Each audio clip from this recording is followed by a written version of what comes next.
Donc, Sim Stafaros, rapidement, sans tarder, si vous voulez rejoindre la tribune. Sim Stafaros est un ingénieur d'État en génie civil, l'école Hassani des travaux publics, responsable géotechnique, terrassement et assainissement à l'ADM. Donc, l'ADM qu'il a rejoint dès sa sortie d'école, donc ça fait une bonne quinzaine d'années. Il a eu pour principale mission le suivi et le management des projets autoroutiers, notamment la construction des autoroutes Fas Oujda, Barchid Ben Imlal et le Jadid Safi.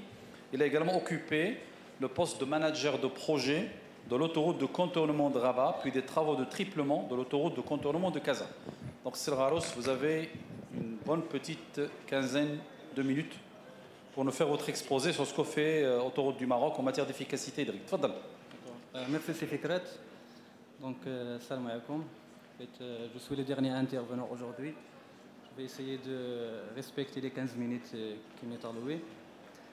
Donc, ma présentation intitulée Cas concret d'économie de l'eau dans les grands chantiers de BTP consiste à partager l'expérience de la Société nationale des autoroutes du Maroc dans l'utilisation de la technique de compactage à sec au niveau des chantiers autoroutiers Stade Marrakech et Marrakech-Agadir.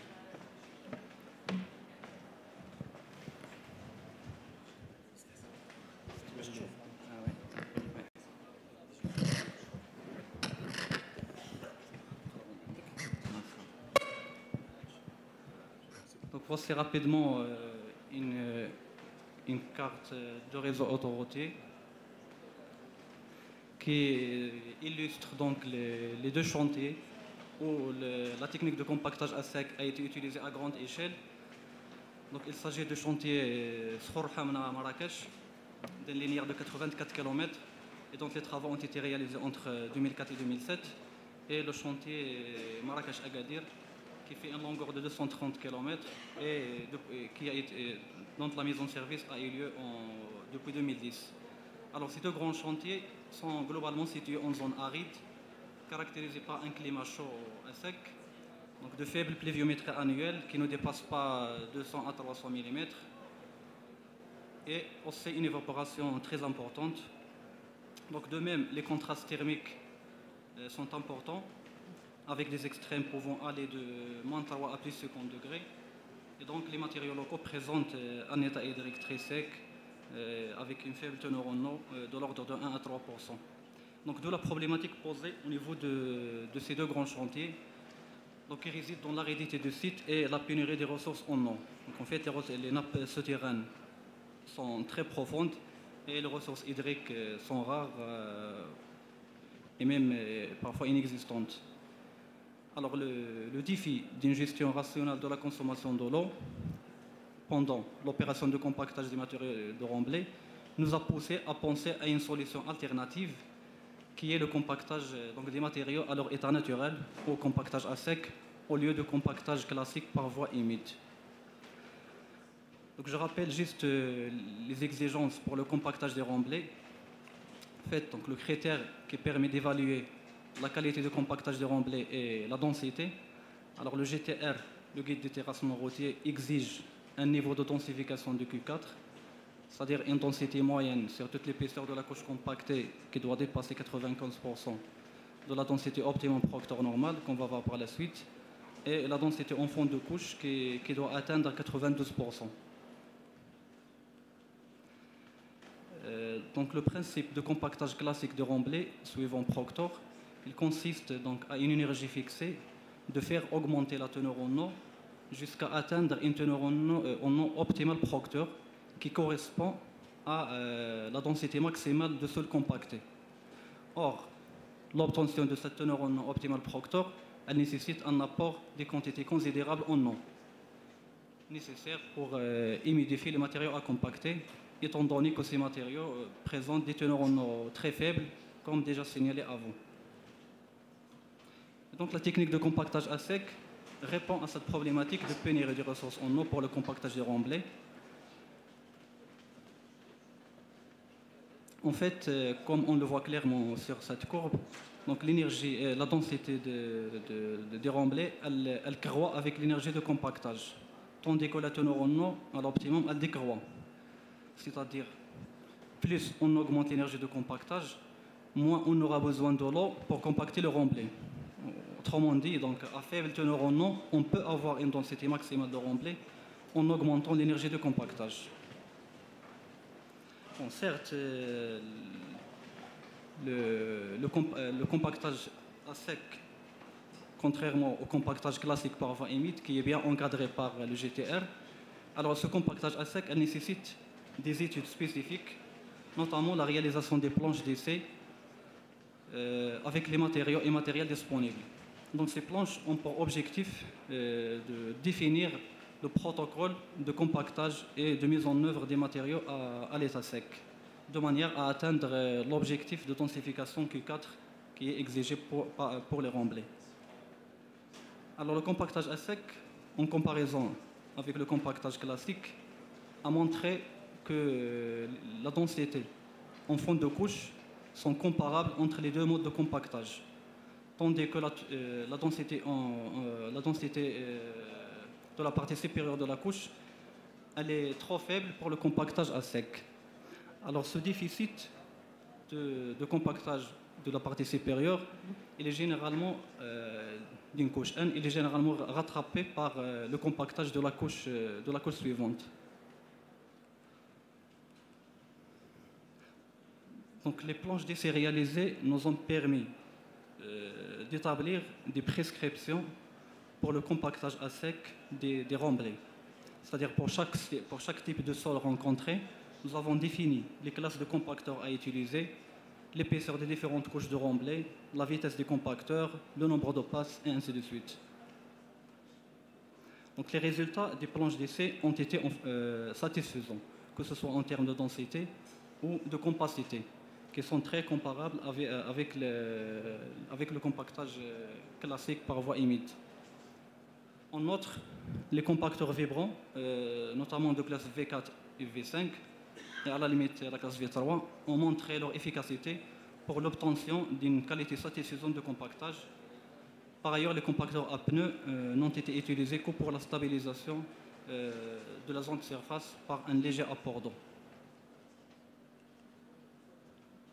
Alors certes, le compactage classique a permis d'aboutir,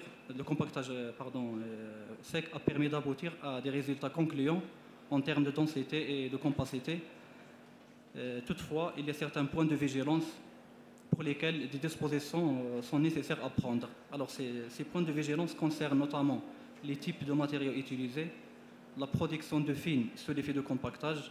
D'ailleurs, le processus de compactage à sec des matériaux s'accompagne généralement d'une évolution granulométrique vers la fraction fine et donc une vulnérabilité des remblais aux pénétrations de l'eau, soit par le TPC, le terrain plat central, par les talus ou par la base de remblai.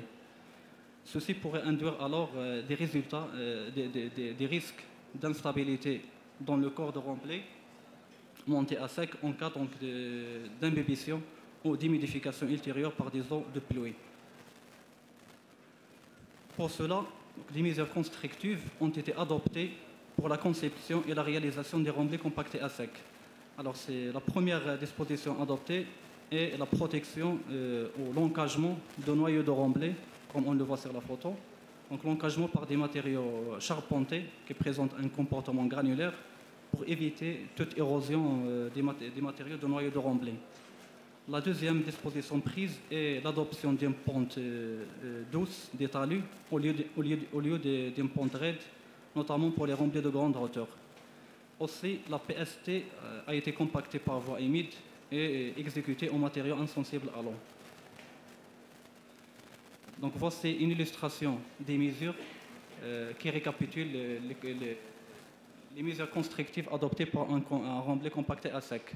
Donc nous avons l'encagement de noyaux de remblai par des matériaux non érodables, une adoption d'une pente de 2 pour 1, une PST humidifiée et réalisée en matériaux insensibles à l'eau, et une étanchéisation de la plateforme par application d'un revêtement en béton bitumineux au niveau de TPC et de la BAU.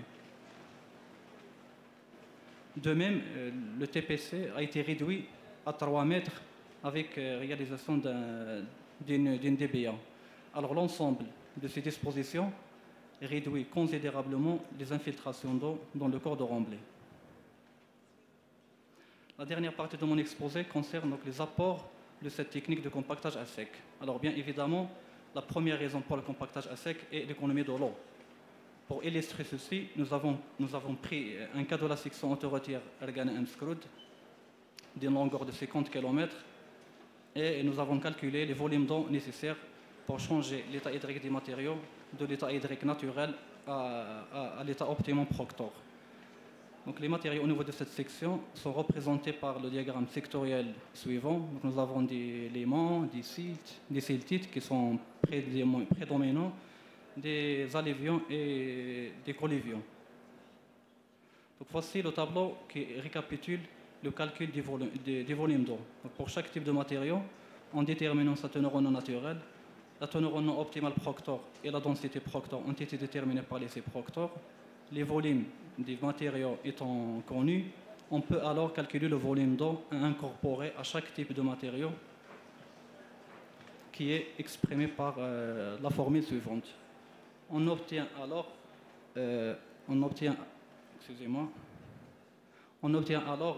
donc le volume d'eau après ajout d'une évaporation de 15%, sachant que cette évaporation peut parfois aller jusqu'à 30%. Alors le résultat total pour les deux chantiers, qui font un linéaire de plus de 300 km, est de 4 millions de mètres cubes d'eau qui a été économisé en adoptant cette technique de compactage à sec. Et enfin, je termine par le bilan de l'expérience. Alors cette expérience de compactage à sec au niveau de ces deux grands chantiers a été réussie. En effet, la qualité requise pour l'infrastructure autoroutière a été atteinte. D'ailleurs, après plusieurs années de mise en exploitation, ces sections autoroutières témoignent toujours d'une bonne stabilité. Alors, le compactage à sec a permis également une sauvegarde de paysages naturels locaux par la minimisation des dépôts et des emprunts, dans la mesure où il favorise la réutilisation des matériaux résultant des déblais en maintenant leur état hydrique naturel. Un autre apport de cette technique est le gain considérable dans le coût des terrassements, de fait de la limitation des dépenses liées à l'approvisionnement de l'eau et d'autres dépenses. Et enfin, le plus important est que les ressources naturelles en eau ont été préservées. Nous avons économisé 4 milliards de litres d'eau, qui est quand même une quantité importante. Voilà, et merci.